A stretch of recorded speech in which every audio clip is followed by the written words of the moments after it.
masu suka hankalin shi ya tashi kwarai da gaske a satin nan, ya shiga cikin tsoro da firgici saboda ganin taron da aka yi Kaduna shekaran jiya na majalisar koli ta shura.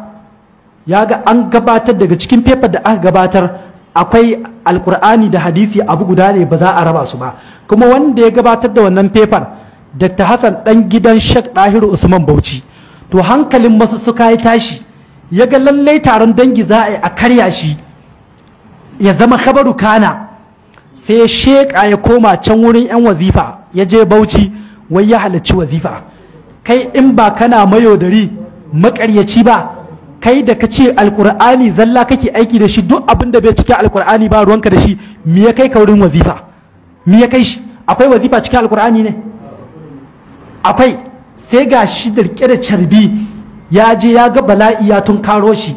Dama duk wanda ya tashi banna sai ya laƙe da ɓangaren 'yan ɗariƙa. Ku kalli 'yan haƙiƙa ɓangaren suke, 'yan ɗariƙa suke, da 'yan ƙur'aniyun da 'yan faila da duk wani wanda yake aikata wani abu wanda bai dace ba sai ya makale da 'yan ɗariƙa. To yanzu da ya ga bala'i ya taso shi sai ya koma wai da shi aka wazifa shekaran jiya saboda yaudara. Muka ce kwangila ce Yahudawa suka bashi, aka ƙaryata mu, aka ce ƙarya muke yi domin an zazzage mu. Alhamdulillah wani lokaci idan muka tura saƙon na kaiwa inda muke so ya kai. Aka zazzage mu, aka ce ai izala su ne Yahudawa suke kwangila. To sai gashi yau din nan wani kiristan da ake ce mai Enoch ko yanzu kai sacin Facebook za ka ga shafin shi, sai gashi ya sa hoton masussuka yana cewa, yana addu'a wa masussuka, yana cewa may God bless this alpha for retiring them from Islam and we get them back to Jesus.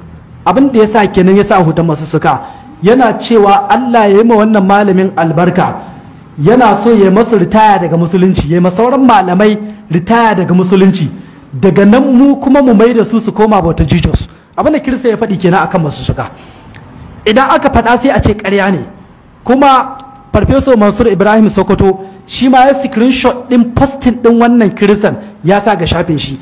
Idan aka ce maku masu suka arna ke yi ma aiki, domin kwana baya sun yi awardin ɗin shi, kowa ya gani sun ba shi award, wai duk malaman Najeriya babu mai son zaman lafiya sai masu suka, wai shi ke son zaman lafiya in ji kiristocin Najeriya. Muka ce aikin da kake masu ne, suka ga aikin yayi daidai suka baka award. To gashi yau wani yayi posting, kiristan ne ba musulmi ba, yayi posting ga shafin shi na Facebook yana yi wa masu suka addu'a, yayi ma malamai ritaya daga musulunci, daga nan su kuma ya rage masu aiki sai su mai da su cikin Kiristiyanci. Abin da ya ce kenan. Kuma wallahi sunna Allah cikin ƙasar nan Allah ya kawo ta, kuma har abada insha Allahu hasken musulunci ba zai bishe a zanen asiyan ba. Maganganun da Sheikh Balalau ya kira gwamnan Katsina da cewa a yi hankali da masu suka, sai ya ji tsoro ya hito ya yi raddi, wai ai constitution ya ba kowa dama ya yi addinin shi, har da waɗanda suke kiristoci ba a takura masu ba, sai shi da zai ce ai Qur'ani zalla. Da haka in Sheikh Balalau ya isa ya sa office na Najeriya a rika karantar da Bukhari da Muslim. Abinda masu suka ya faɗa kenan yau. Kuma in Allah ya yarda, yanda mai gidan kaɗan gungu lokacin da ya taso Najeriya ba irin iskanci da ɗan gungu bai yi ba, Allah ya mantar da shi, yanzu ko labarin shi baka ji, ya zama khabaru kana. Kai ma in Allah ya yarda ka jira ka gani, duk wanda ya ɗauko ta'addanci da son bishe hausayen musulunci wala sai Allah ya karya shi.